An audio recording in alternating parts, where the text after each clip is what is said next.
Cette phase d'accélération d'incubation en Afrique, il y a très peu d'acteurs qui l'effectuent, ou il y a très peu d'acteurs qui l'effectuent J'ai l'impression que ça se rapproche un peu aussi de ce modèle-là. Ces Africains de l'étranger ont justement l'opportunité de voyager aujourd'hui pour développer notre réseau de partenaires, que ce soit en Afrique du Nord ou en Afrique de l'Ouest. C'est une communauté de personnes motivées, qui vont travailler, qui vont construire pour leur nation, pour leur continent. L'Afrique anglophone et l'Afrique francophone, il y a une différence de développement. Bon, c'est vrai qu'en Afrique anglophone, tu as quand même quelques pays de tout. Directement. Bonjour, Monsieur Boukhari. Je trouve votre vision super intéressante. Reconnecter la diaspora africaine à l'économie du continent. C'est très inspirant pour moi. Je me demande comment votre parcours personnel, il vous a mené dans ce domaine où vous venez avec une idée comme celle de Low Invested. Donc déjà, merci beaucoup pour l'invitation. C'est un plaisir d'être là chez Nimba Hub. Ma première fois en Guinée et franchement, c'est un super plaisir de vous avoir rencontré. Moi, c'est Amine Boukhari, donc je suis franco-algérien, j'ai 22 ans et je suis le cofondateur de Low Investor, comme tu l'as décrit. Notre objectif, c'est reconnecter la diaspora au continent, renforcer les liens, créer des synergies pour développer l'innovation, développer l'entrepreneuriat sur le continent. Comment je me suis intéressé à l'Afrique? Déjà de par mon histoire. Mes parents sont nés en Algérie, donc je suis d'origine algérienne. Depuis petit, je vais en Algérie tous les étés. Et donc j'ai pu rencontrer ma famille là-bas, j'ai pu découvrir le pays et j'ai déjà un fort lien avec l'Afrique. Et ça, je pense que c'est pas tout le monde justement qui a ça. Et c'est cette chance que j'ai eue d'être binational, d'avoir cette double culture, m'a permis déjà de mettre un premier pas sur le continent. Et c'est ça qui me lie déjà à ce continent-là. C'est-à-dire que je ne suis pas étranger à ce continent-là et je ressens, on va dire, ces difficultés que j'ai vues du coup en y allant chaque année. De l'autre côté également, en France, ce qui est un pays, on va dire, cosmopolite, j'ai beaucoup d'amis de plusieurs nationalités, que ce soit des Sénégalais, des Guinéens, des Marocains, plusieurs nationalités, pas que africaines d'ailleurs, mais surtout africaines. Et ça aussi, ça m'a inspiré, parce que on a tous la même histoire finalement. On a tous des parents qui parfois ont immigré en France justement, par rapport à des situations économiques compliquées, etc., par rapport à des situations politiques compliquées. Et pour autant, nos parents nous ont toujours éduqués à justement pas oublier d'où on venait, ne pas oublier nos racines. Et donc, je pense que déjà ça a vraiment joué beaucoup dans mon parcours et ce qui a fait que je me suis beaucoup intéressé à l'Afrique. Déjà sur le plan, on va dire, culturel, historique, origine, on va dire, au niveau de mes racines. Ensuite, on va dire sur le plan un peu plus technique, plan un peu plus professionnel, moi j'ai eu un parcours vraiment basique, donc collège, lycée, bac, un bac économique et social. Je suis rentré ensuite en licence, donc en études supérieures, en licence droit et sciences politiques. En réalité, c'est même un peu plus compliqué que ça. J'ai tenté de passer le concours pour Sciences Po Paris, que j'ai raté du coup au dernier oral, malheureusement. Mais j'ai toujours su que c'était un mal pour un bien finalement. Et donc, en première année de licence, j'ai décidé d'aller dans une licence pluridisciplinaire, parce que je ne savais pas vraiment ce que je voulais faire au début. Je voulais justement voir le panel de filières, de métiers qui étaient disponibles, pour savoir en fait ce qui me plaisait le plus finalement. Donc j'ai fait une première année, donc c'était à l'université Paris-Est-Créteil, où j'ai pu rencontrer plein de gens et j'ai pu découvrir plusieurs métiers, plusieurs filières. Et il y a deux filières qui m'ont vraiment intéressé, c'était le droit et la science politique. Ça, c'était vraiment deux choses qui m'intéressaient vraiment. Donc j'ai bifurqué en deuxième année en licence droit sciences politiques, mais cette fois-ci pas à Créteil, très loin de chez moi, à Lyon, en plein milieu de la France. Et donc j'ai passé 2 ans à Lyon. Ça a été vraiment une expérience incroyable pour moi parce que j'ai vraiment rencontré beaucoup de personnes de communautés africaines finalement, beaucoup de personnes issues de la diaspora également. J'ai pu créer des liens et j'ai pu surtout apprendre beaucoup en participant, en m'engageant dans des associations, en participant également à des simulations de modèles des Nations Unies. À l'époque, je voulais devenir diplomate, c'était mon objectif. Euh, et, euh, et également aussi à travers mes études, droit et sciences politiques, qui m'ont permis en fait d'accumuler un capital culturel vraiment super important pour comprendre le monde, comprendre tous les enjeux mondiaux de chaque continent, de chaque pays, avec un gros focus sur l'Afrique et le Moyen-Orient. Puis, à la fin de cette licence-là, je me suis rendu compte que, certes, je disposais d'un capital culturel qui était conséquent. Je pouvais parler, je pouvais me présenter, je pouvais discuter, débattre, mais je manquais justement de compétences professionnelles.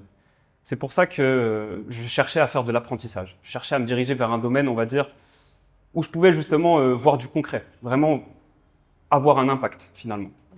Donc, je me suis dirigé vers un master, vers le domaine de l'intelligence économique que j'ai découvert à travers des vidéos. L'intelligence économique, concrètement, c'est quoi? C'est du management de l'information. Aujourd'hui, on est à une ère où l'information est super importante. Et l'intelligence économique, c'est vraiment gérer son information que ce soit à l'échelle d'un individu, d'une entreprise ou d'un État. C'est savoir comment capitaliser cette information-là pour justement effectuer des choix, tant sur le plan marketing, tant sur le plan, on va dire, stratégique, pour des décisions pour l'avenir de l'entreprise ou d'un individu d'ailleurs, également sur de la recherche d'informations, pour s'assurer que les partenaires avec qui on est sont éthiques, sont intègres. C'est vraiment un domaine qui est assez large, qui irrigue vraiment plein de domaines et qui est intrinsèquement lié au développement et également à la géopolitique. Donc deux domaines qui m'intéressent fortement. Et donc de là, j'ai intégré l'école de guerre économique, qui est l'école qui propose le premier master en intelligence économique en France, qui a été fondée en 97. J'ai donc intégré en 2023, à l'issue de ma licence, cette école.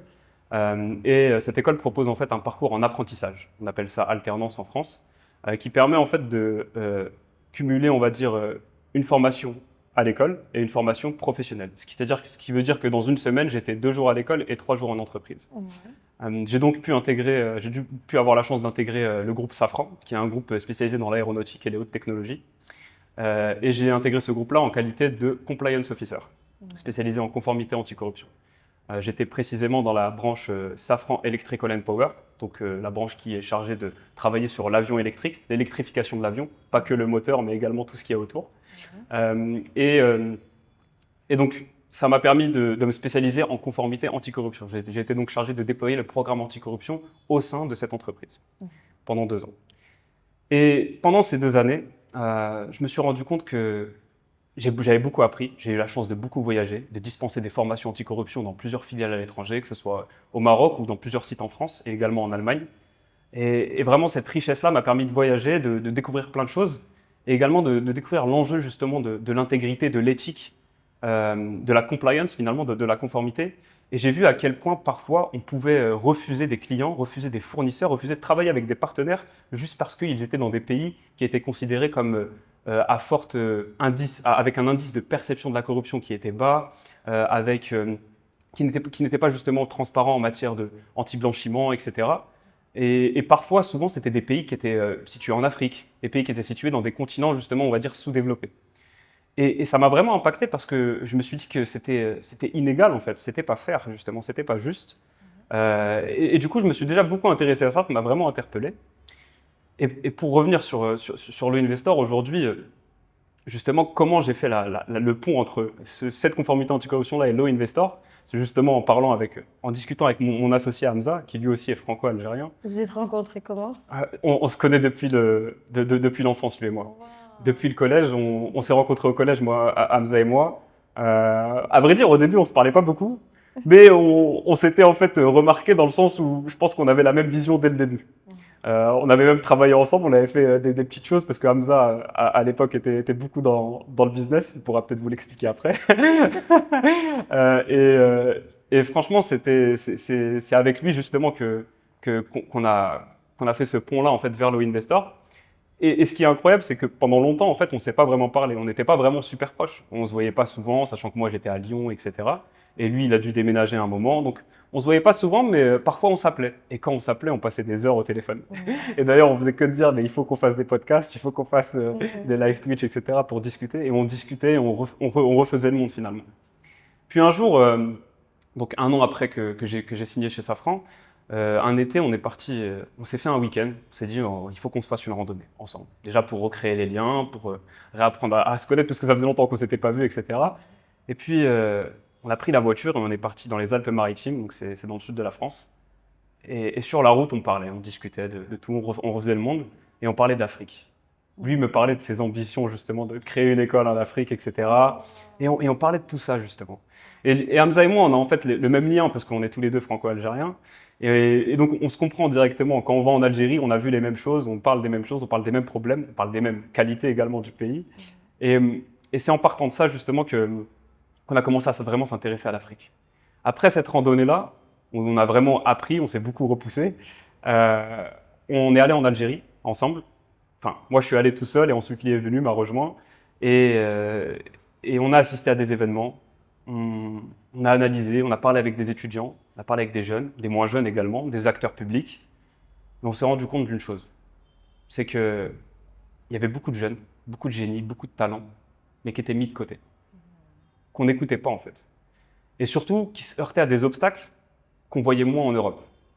Parfois, c'était du manque de connaissances, du manque de réseau, du manque de financement. Et on se disait, mais encore une fois, c'est pas juste, c'est pas normal. On leur donne pas leur chance.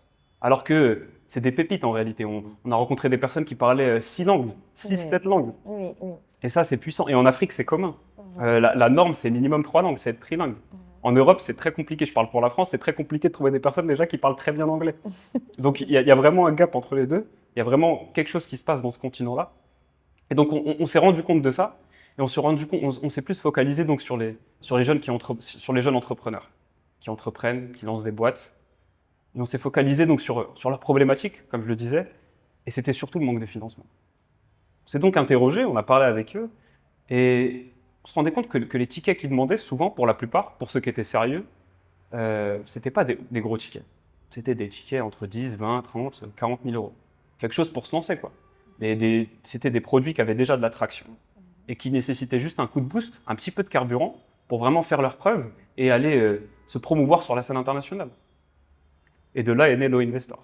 Mhm. Parce que d'un côté, on a identifié ça, et de l'autre côté, on a analysé le comportement de la diaspora, de ces Africains de l'étranger, qui sont peut-être nés sur le continent, ou qui ont un lien avec le continent, comme nous, qui ont des expériences à l'étranger, qui ont construit parfois leur vie à l'étranger, qui ont développé des connaissances, développé des compétences, aussi mis de l'argent de côté, investi, etc., qui veulent aider leur continent. Et on a creusé, on a cherché des données.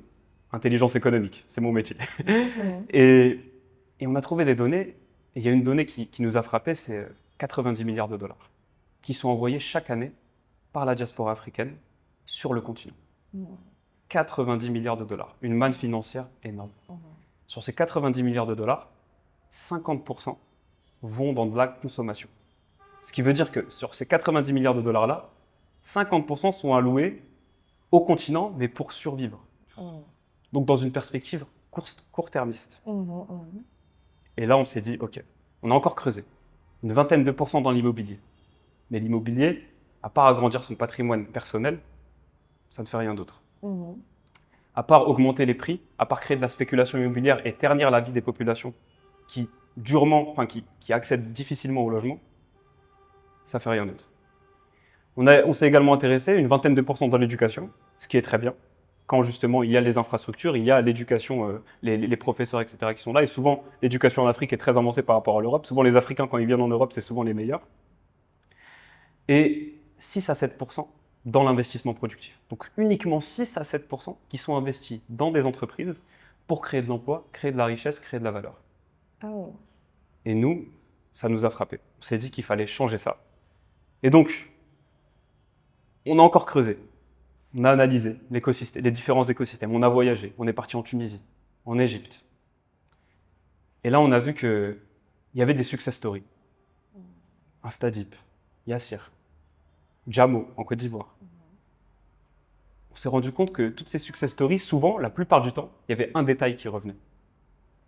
C'était que c'était la collusion entre une personne de la diaspora et une personne en local. C'est-à-dire un entrepreneur africain qui connaît le marché, comme sa poche, et une personne de la diaspora qui a une expérience, qui a un réseau, qui a des fonds, qui a vu ce qui se passe à l'étranger, qui peut comprendre le potentiel que ça peut avoir en Afrique.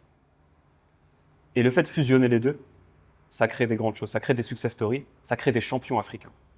Et c'est de là qu'est Low Investor. Magnifique. Et ce qui m'impressionne le plus dans tout ce que je veux te tutoyer. Bien sûr.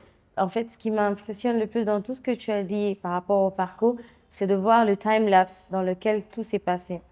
Pour moi, tu me dis ton âge, j'essaie de calculer, OK, à quel moment ils ont pu exécuter ça, ça, ça et ça.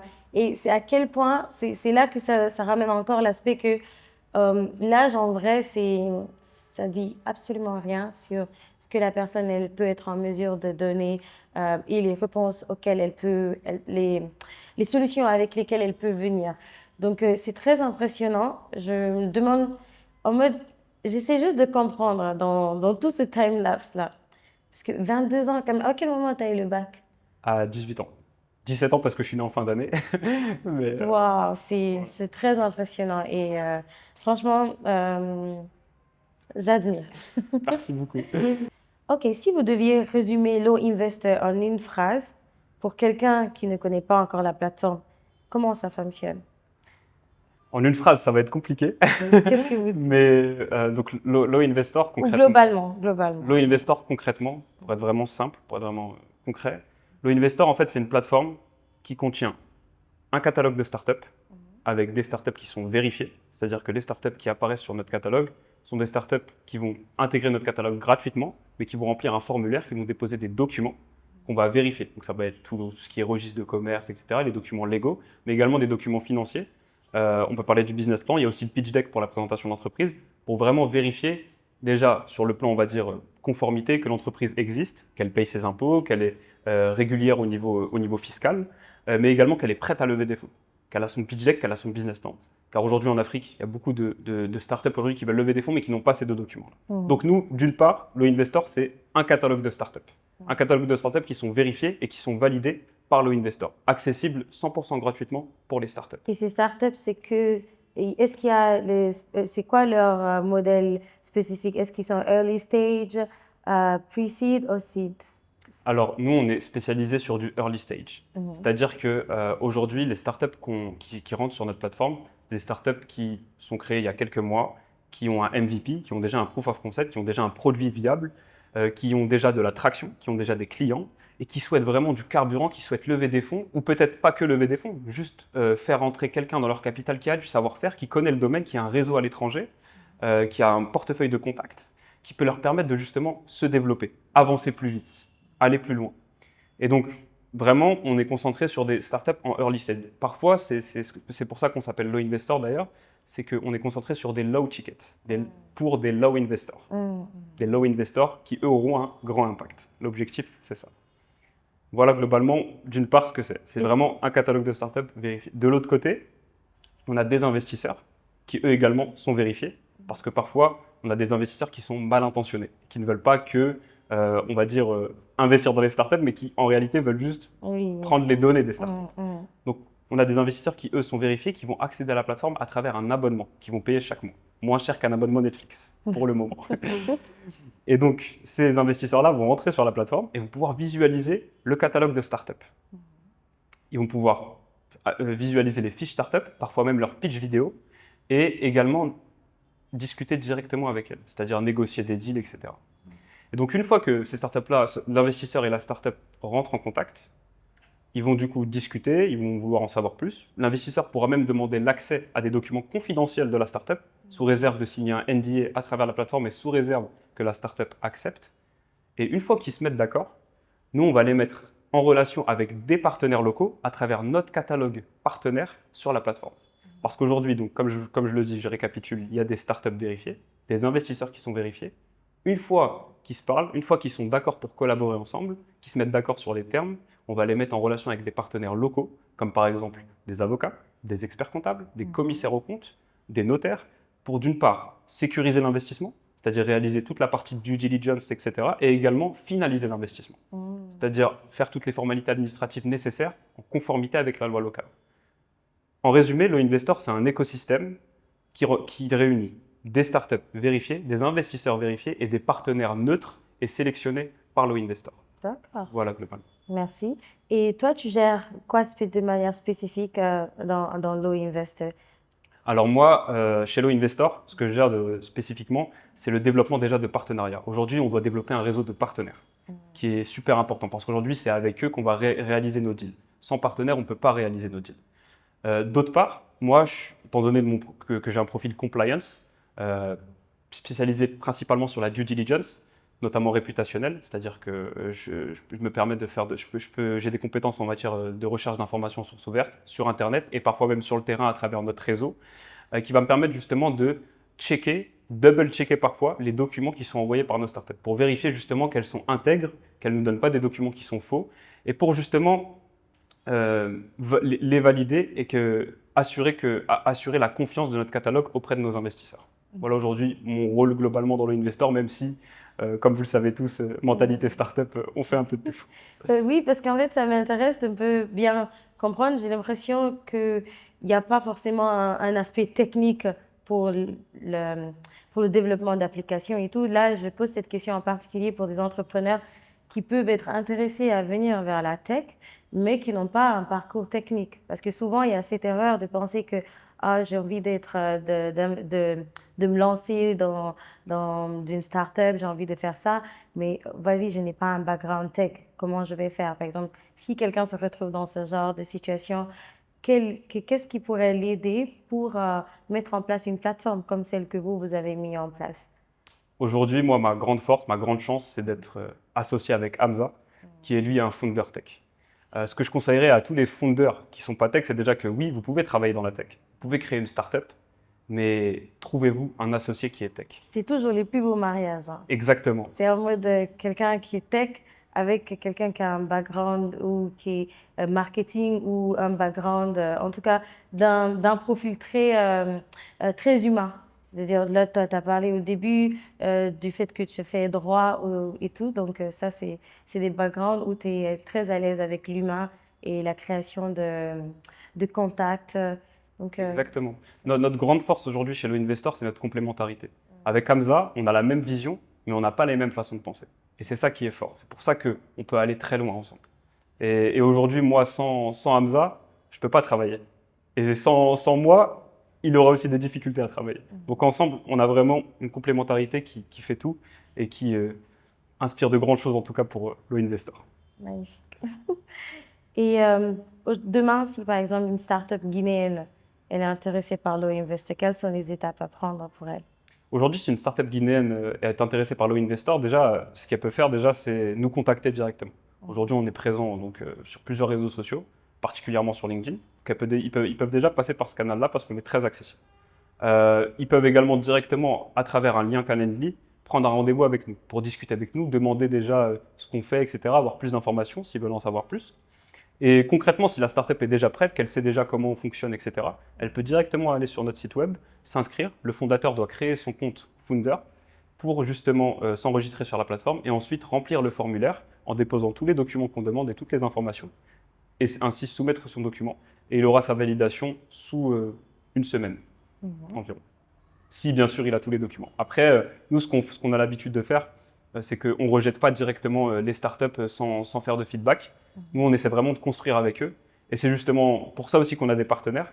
Demain, par exemple, si une startup guinéenne remplit le formulaire et au niveau des documents, il va manquer un document ou il y a un document qui n'est pas parfait, etc. Ce qu'on peut faire, c'est que, par exemple, au niveau du business plan, c'est ce qu'on rencontre souvent, on peut le renvoyer vers un de nos partenaires locaux, par exemple un expert comptable qui va l'aider à faire ça, ou parfois même des partenaires qu'on appelle associatifs ou institutionnels, comme des incubateurs d'État ou enfin publics ou privés, qu'on va renvoyer également, chez qui on va renvoyer justement les startups pour qu'elles puissent être accompagnées à ce niveau-là, à des prix avantageux du coup, car avec ces partenaires-là, justement, on négocie des packs promotionnels qui vont bénéficier à nos startups. Et comment vous faites pour créer la confiance? Vous savez, c'est très délicat. Tout ce qui, en général, les plateformes de crowdfunding, parce que j'ai l'impression que ça se rapproche un peu aussi de ce modèle-là. Ça, c'est un aspect que je trouve qui peut être très compliqué. Comment vous faites en sorte que les investisseurs du côté de la diaspora et ceux locaux ici, ils arrivent ou dans les pays où vous partez, ils arrivent quand même à créer une certaine relation de confiance entre eux. Aujourd'hui, d'une part, tu as parlé de crowdfunding, c'est très intéressant. Nous, on ne fait pas du crowdfunding. Ah, C'est totalement différent. Nous, en fait, ce qu'on fait, c'est vraiment, on transforme des individus de la diaspora en investisseurs qui vont venir investir en eux-mêmes, c'est-à-dire en leur nom, dans la startup. C'est-à-dire qu'ils seront inscrits dans les statuts de la startup. Aujourd'hui, c'est ça qui fait la différence. ok. Donc, d'une part, nous, on est seulement un acteur de mise en relation. Justement, sur la plateforme, c'est ce qu'on fait, c'est qu'on rétablit la confiance. Le grand enjeu, comme tu l'as dit aujourd'hui, c'est la confiance. Que ce soit du côté de la diaspora, du côté des entrepreneurs ou du côté des partenaires également. Il y a un problème de confiance. Aujourd'hui, il faut connecter ces personnes. Et comment on les connecte? C'est à travers nos process de vérification. Aujourd'hui, c'est ça qui fait la différence. C'est-à-dire qu'aujourd'hui, toutes les startups qui rentrent sur notre catalogue, elles ne peuvent pas être affichées sur notre catalogue sans être validées, sans être vérifiées par nous. Nos investisseurs également. On doit faire des background checks sur nos investisseurs, se renseigner sur eux, etc. Leur demander leurs intentions, etc.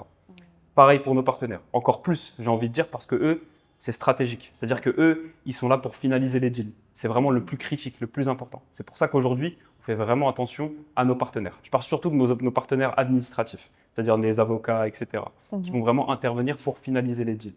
Ces partenaires-là, aujourd'hui, ce qu'on fait, c'est on fait plusieurs entretiens avec eux, parfois même en physique. parce qu'on a justement l'opportunité de voyager aujourd'hui pour développer notre réseau de partenaires, que ce soit en Afrique du Nord ou en Afrique de l'Ouest. Et aujourd'hui, à travers les contacts déjà qu'on a, on essaie de se faire recommander des partenaires, c'est-à-dire fiables, Mhm. mais qu'on va double-checker une nouvelle fois en allant les rencontrer, en allant visiter leurs locaux, en allant faire des recherches également sur eux. Mhm. Aujourd'hui, on met vraiment tout sur la recherche d'informations, l'OSINT, la due diligence réputationnelle. Aujourd'hui, c'est ça aujourd'hui qui fait qu'on a une plateforme de confiance. Alors là, aspect terrain, moi, j'en doute même pas. Il faut savoir on l'a rencontré cette semaine au cours de la Guinée FinTech Week. Il me parle déjà, il vient d'arriver à Conakry. Mind you, il vient d'arriver à Conakry. Il sait comment prendre les motos-taxis à Conakry. Donc, l'aspect terrain, j'en doute pas une seule seconde. Le fait que vous allez aller bien checker par rapport aux différents locaux, j'en doute pas une seule seconde parce que j'étais choquée directement. Je dis, mais comment tu fais pour prendre la moto ici? Comment tu fais pour... Il faut s'adapter, et puis Donc, c'est un oui, plaisir. il est très terrain mineur, ça c'est clair. Alors, j'aimerais savoir, c'est quoi l'une des difficultés clés que vous rencontrez sur le terrain depuis que vous avez commencé? Parce que j'imagine que c'est pas facile.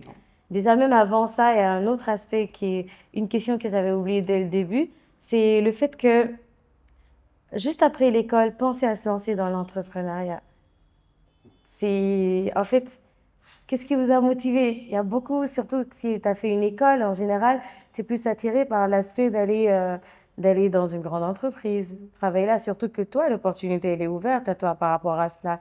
Euh, et tout, par rapport à l'environnement en France et tout ça, ça, c'est ouvert à toi. Donc, qu'est-ce qui t'a motivé à déjà entreprendre? Après, on va revenir sur la question Ok, des très difficultés. bien.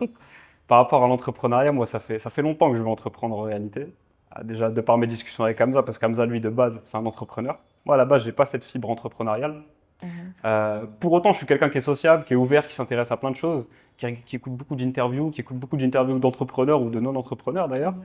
Donc déjà, il y a ça déjà qui fait que je m'intéresse beaucoup à l'entrepreneuriat déjà d'une part. Je regarde beaucoup de contenu par rapport à ça. Je suis vraiment quelqu'un de curieux. C'est vraiment ça qui m'a vraiment intéressé déjà par rapport à l'entrepreneuriat.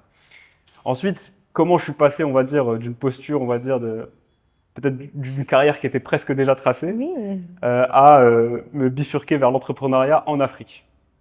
surtout en Afrique. Surtout en Afrique. En fait, ce que j'ai remarqué, c'est que moi, déjà, j'ai eu la chance de faire une alternance qui était incroyable parce que j'ai eu la chance d'avoir une manager qui s'appelle Claire Guillermou d'ailleurs et qui m'a vraiment soutenu, qui m'a vraiment permis vraiment de découvrir plein de choses, de voyager, etc. Et vraiment d'apprendre le métier. Donc vraiment, j'ai vraiment beaucoup appris, j'ai vraiment aimé mon expérience. Pour autant, j'ai senti que c'était pas un modèle que je voulais toute ma vie. Parce que le salariat, finalement, c'était être dans un cadre. Et moi, je suis quelqu'un de curieux. Je suis quelqu'un qui aime bien dépasser le cadre. J'ai vraiment un problème parfois même avec les règles. Mais, et donc, ça allait pas. Et je me disais, non, il faut que j'aille plus loin. Il faut que j'aille plus loin. Et donc, le fait que je sois curieux, que je m'intéresse à plein de choses, j'avais déjà des idées en tête. Plein d'idées en tête. Euh, et donc, quand le projet Low Investor est venu avec Hamza, je me suis dit que c'était l'opportunité rêvée parce que, d'une part, j'étais pas tout seul. C'est très dur d'entreprendre quand on est seul. Et en plus, voilà, du coup, on était deux. Et puis Hamza, c'est un repeat entrepreneur, donc c'est déjà entrepreneur, il connaît déjà les process, il sait comment ça marche, donc j'allais gagner du temps et surtout j'allais apprendre. Aujourd'hui, je pense que le meilleur choix à faire, c'est pas le choix de l'argent, c'est pas le choix de la sécurité, de la stabilité, sous réserve bien sûr de toutes les situations de chacun. Mhm. C'est vraiment le choix de l'apprentissage. Moi aujourd'hui, en entreprenant, j'ai fait le choix de l'apprentissage. Et je pense que à mon âge, à toutes les personnes qui ont mon âge et peut-être même un peu plus, je pense qu'aujourd'hui, il faut faire le choix de l'apprentissage parce que c'est le meilleur choix pour l'avenir, justement. C'est le meilleur investissement à faire, c'est l'investissement en soi. Donc voilà pourquoi je me suis vraiment tourné vers l'entrepreneuriat et pourquoi justement j'ai délaissé le salariat. Je pense que aussi, il y a aussi une question d'impact, particulièrement pour l'Afrique, c'est que là, je sens justement que je peux avoir un impact. Je peux impacter, je peux changer les choses. En étant sur le terrain, je comprends qu'en fait, je sers à quelque chose.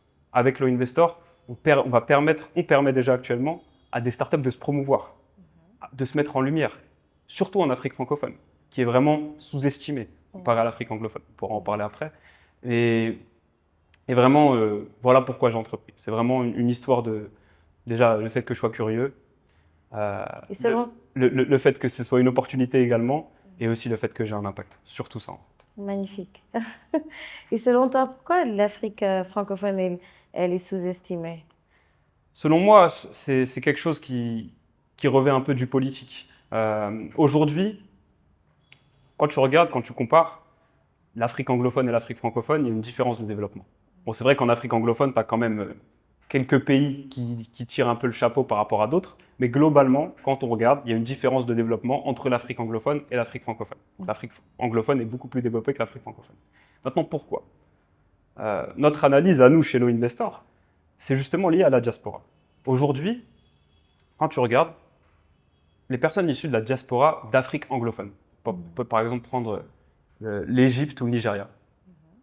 Aujourd'hui, je te parlais des 90 milliards de dollars. Sur ces 90 milliards de dollars-là, il y a deux pays qui captent à eux seuls 40 milliards. Donc sur les 90 milliards de dollars qui sont envoyés par la diaspora vers l'Afrique, il y a deux pays qui captent 40 milliards, le Nigeria et l'Égypte. Ça montre quoi? Ça montre que leur diaspora est super impliquée dans l'économie. Super impliquée, pas que dans l'économie financièrement, mais également dans le transfert de connaissances, dans le transfert aussi de leur réseau de contacts à l'étranger qui vient injecter des capitaux également. Et donc, quand tu creuses, en fait, tu te rends compte que c'est cette diaspora-là qui habite dans des pays anglophones, aux États-Unis, au Canada, en Angleterre et dans d'autres pays également. Souvent, ces pays-là, c'est des pays où justement, elles n'ont pas de mal, cette diaspora-là, n'ont pas de mal justement à accéder à des statuts hauts, c'est-à-dire des postes hauts, des postes stratégiques, etc., qui leur permet d'avoir plus d'influence, plus d'argent, plus de réseau, et donc de mieux impacter leur économie, de mieux impacter leur pays. Parce qu'aujourd'hui, toutes les diasporas veulent justement donner à leur pays. Et donc, d'une part, il y a ça, il y a cette diaspora, on va dire, anglophone, qui réinjectent dans les pays francophones, dans les pays anglophones d'Afrique, parce que justement, ils ont cette place-là, ils sont valorisés dans leur pays d'accueil. Maintenant, si on se focus sur les pays d'Afrique francophone, cette diaspora issue des pays d'Afrique francophone, elle va se trouver dans des pays parfois francophones qui, justement, n'ont pas la même vision et ne valorisent pas les personnes issues de la diversité, donc les personnes issues de la diaspora africaine notamment. Et donc on se rend compte que parfois ces personnes-là de la diaspora africaine, dans ces pays francophones, elle fait face à un plafond de verre, que ce soit dans les entreprises, dans les administrations, même à l'école parfois.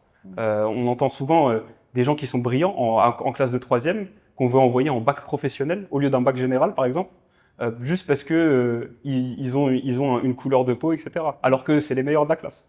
Sans bien sûr tirer sur dire que les bacs professionnels sont mauvais, c'est juste que ces personnes-là ont les compétences d'aller dans des bacs généraux, dans des filières scientifiques, etc. Mais des conseillers d'orientation vont justement les tourner vers des filières professionnelles, etc. pour justement leur bloquer leur développement, leur bloquer leurs opportunités. Donc aujourd'hui, si je résume, cette différence de développement, elle est liée à ça. Elle est liée au fait que aujourd'hui, dans les pays d'Afrique francophone, la diaspora, elle n'est pas valorisée. Donc elle a du mal à accéder à des statuts hauts qui vont lui permettre de réinjecter dans l'économie de son pays-là et d'avoir aussi cette culture du business. Parce qu'aujourd'hui, dans les pays comme en France, par exemple, on n'a pas cette culture du business-là. On est plus des salariés que des entrepreneurs en France. Et donc je pense que c'est vraiment ça qui change la chose. Et puis également, même quand on regarde sur le plan politique, aujourd'hui, les pays comme les États-Unis, comme l'Angleterre, comme le Canada, grâce à leur diaspora, ils ont compris que la diaspora, c'était un levier pour réinventer les relations avec les pays d'Afrique, avec qui, auparavant, il y a un passé colonial, etc. Mais là, ils ont utilisé cette diaspora-là comme un levier pour réinventer les relations, dans une dynamique de développement, plus dans une dynamique historique où on va parler de récit colonial, etc. Ce que la France, par exemple, a plus de mal à faire. La France a plus de mal à le faire. Pourquoi ? Parce qu'aujourd'hui, quand on analyse dans les pays d'Afrique francophone, la France est mal vue. Parce que la France est encore vue comme le colon. Parce que la France n'a pas réussi à réinventer cette relation-là, à aller dans une dynamique de développement. Parce qu'elle ne valorise pas assez sa diaspora. C'est-à-dire que sa diaspora, même la diaspora qui habite en France aujourd'hui, elle ressent, alors même qu'elle est française, elle est née en France, elle ne se ressent pas comme française. Voilà pourquoi je pense qu'il y a une différence de développement entre les pays d'Afrique anglophone et les pays d'Afrique francophone. Merci pour cette belle réflexion.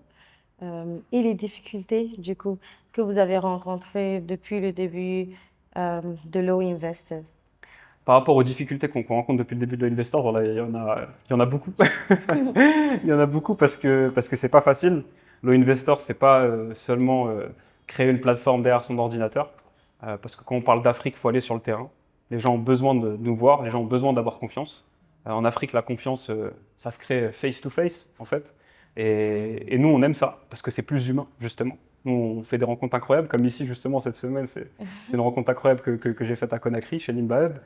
Et, et donc, moi, au niveau des difficultés, il y en a plusieurs, mais je vais me centrer sur quelques-unes.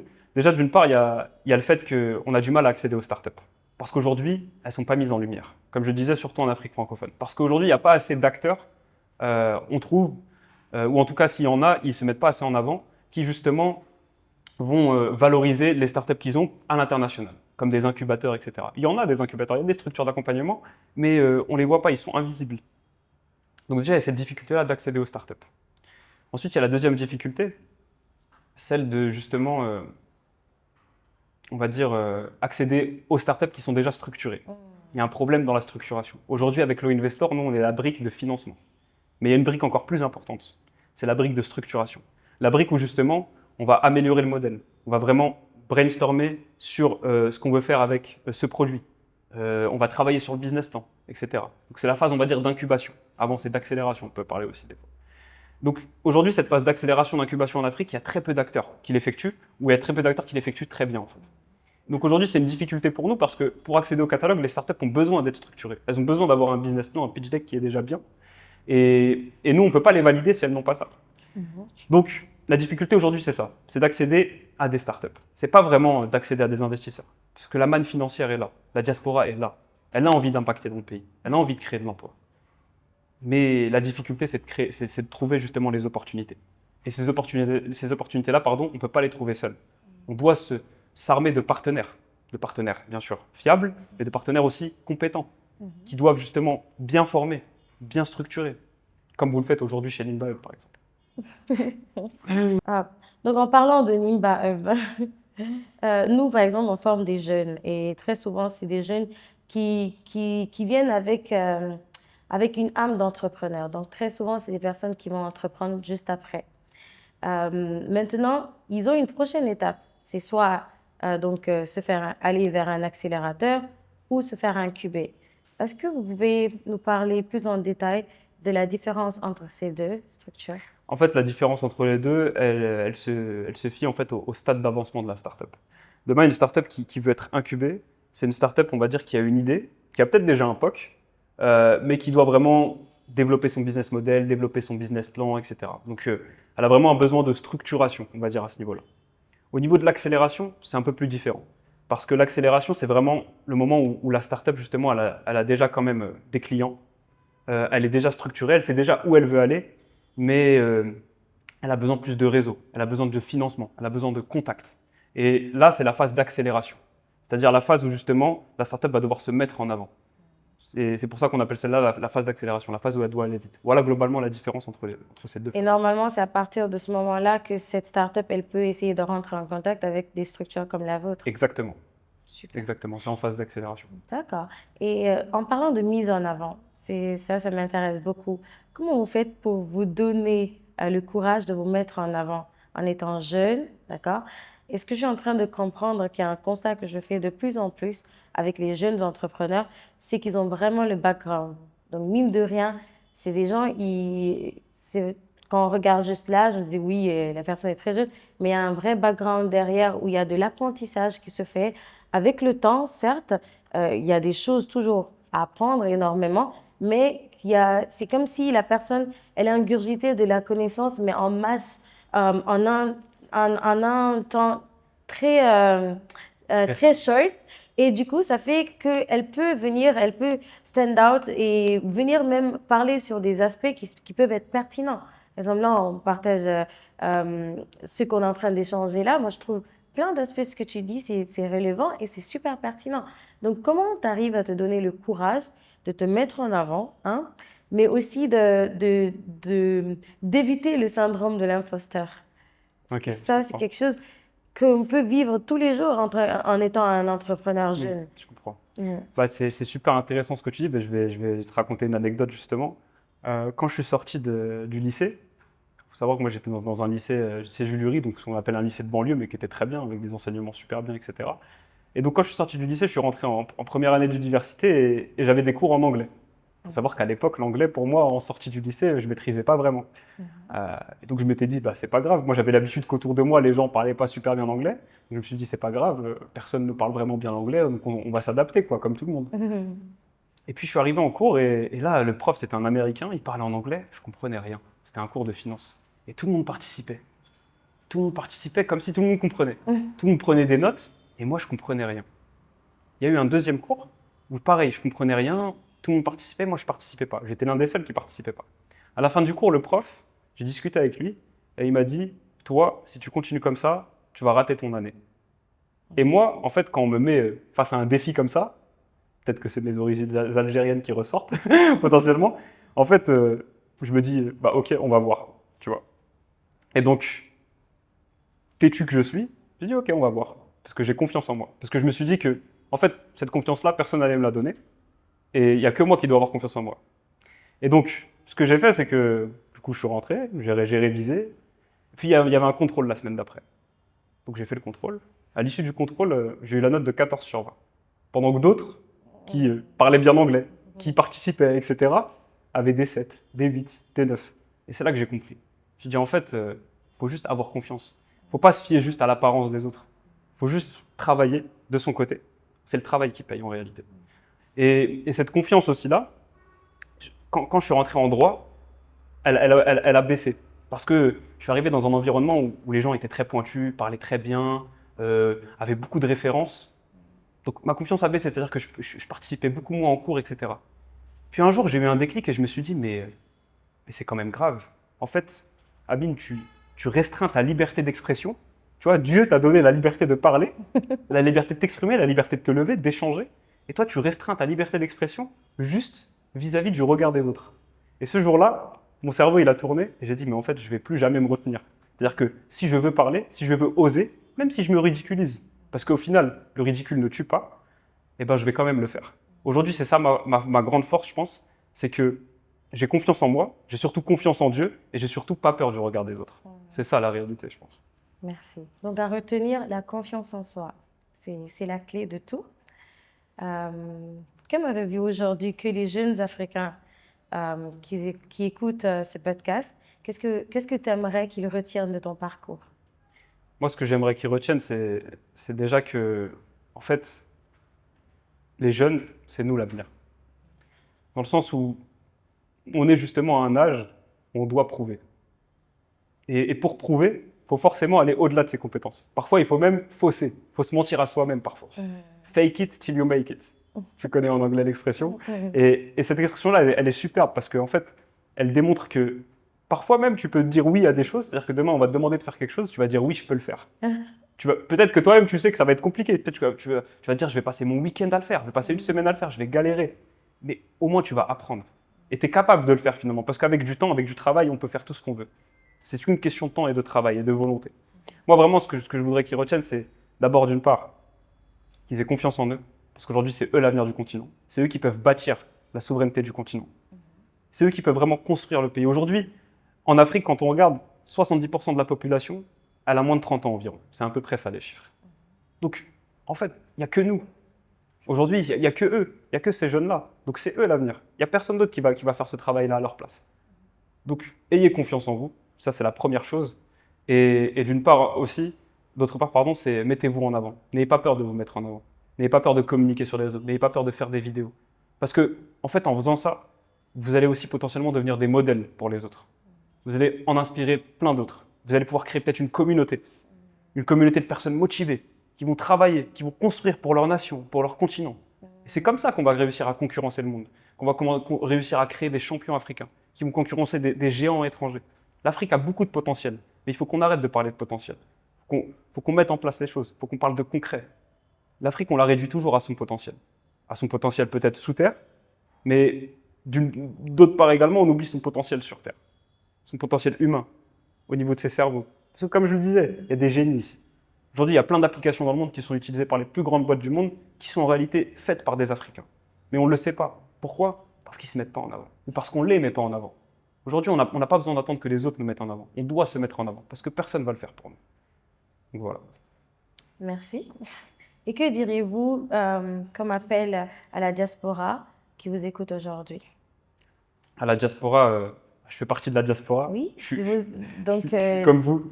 oui, cette diaspora-là qui écoute, quel est le message, par exemple, quel est le message clé Moi, je que pense tu... que le message clé, c'est intéressez-vous à votre pays, intéressez-vous à vos origines, intéressez-vous à vos racines, parce que, en fait, quand on ne sait pas d'où on vient, on ne sait pas où on va. Et il faut vraiment s'intéresser à tout ça. Il faut vraiment chercher. Moi, j'ai eu la chance que mes parents m'aient justement lié à ça. C'est-à-dire que chaque année, on allait en Algérie, j'étais avec la famille, je connais très bien la famille, j'ai encore beaucoup de relations avec eux. Aujourd'hui, ils m'aident même dans mon travail. C'est vraiment des points de contact. Et donc, vraiment, faut vraiment garder cette relation-là avec son pays d'origine. Pour ceux qui n'ont pas eu la chance, justement, d'avoir cette relation-là depuis petit, recréez-la. Aujourd'hui, on est sur un continent qui est le continent le plus humain de la planète, je pense. C'est-à-dire le continent qui est super accessible. Vous pouvez accéder à n'importe quelle personne très facilement. Les personnes sont très accueillantes. Donc, vraiment, déjà d'une part, connectez avec votre continent. De l'autre côté, quand on parle de diaspora, on entend souvent des gens qui viennent dire oui, il faut quitter les pays en Europe. Je parle surtout pour la France, hein, notamment. On entend ça. Il faut quitter la France, il faut quitter ceci, il faut quitter cela. Moi, je pense qu'aujourd'hui, vous ne devez pas renier votre double nationalité. Pour les Français, vous êtes 100% français peut être utile. et 100% africain. Vous pouvez être utile aux deux. Comme je le disais, vous pouvez être un levier pour réinventer les relations entre les deux. Donc aujourd'hui, je pense que ce que je dirais à la diaspora, c'est vraiment s'ancrer. Continuer à s'ancrer, continuer à se solidariser. Aujourd'hui, on manque beaucoup de solidarité dans les diasporas africaines. Toutes, d'ailleurs. Alors que les diasporas étrangères, quand on va parler de la diaspora indienne, pakistanaise, etc., c'est complètement différent. Pourquoi aujourd'hui les diasporas africaines, on est aussi divisés? On devrait se solidifier. Et donc vraiment, c'est vraiment s'ancrer, plus s'entendre, collaborer entre nous, pour justement, d'une part, se développer nous-mêmes, à titre personnel, mais également pour ensuite, après, mieux impacter le continent. Et donc aujourd'hui, moi, ce que je dirais, c'est vraiment ça, c'est continuer à vous ancrer, ne reniez pas vos origines, assumez-vous, vous êtes binationaux, c'est une double culture, c'est une richesse. Et franchement, c'est une richesse incroyable parce que, d'une part, pour certains, vous allez vous êtes, dès que vous êtes né, vous êtes déjà trilingue pour la plupart. Et donc, c'est une force qu'il ne faut pas négliger et il faut la mettre en valeur. Merci beaucoup, Amine. Donc, je soumets ça directement. Amine, président. Président, il parle comme un président, laisse tomber. Merci pour ce podcast, c'était très riche Merci et, beaucoup. et on a appris énormément de Low Investor, de, de soi-même, donc comment essayer de ne pas s'auto-saboter, parce que c'est quelque chose qui arrive à beaucoup de jeunes entrepreneurs, l'auto-sabotage. Et c'était très pertinent de voir vos perspectives sur cet aspect-là. Maintenant, je pense qu'on pourra aussi avoir Hamza, qui est le cofondateur de Low Investor, et il pourra aussi nous parler de son parcours à lui Super. et de Low Investor. Merci beaucoup, La Maïmouna, c'était partie un technique plaisir. de Low La Investor. partie technique, une partie très intéressante aussi. Oui, Merci beaucoup, Maïmouna, pour merci. cet échange. Et très, très grand merci parce qu'aujourd'hui, on est tellement épuisés, on vient juste de Guinée FinTech, mais malgré tout, ils ont accepté de venir et de partager ça avec nous.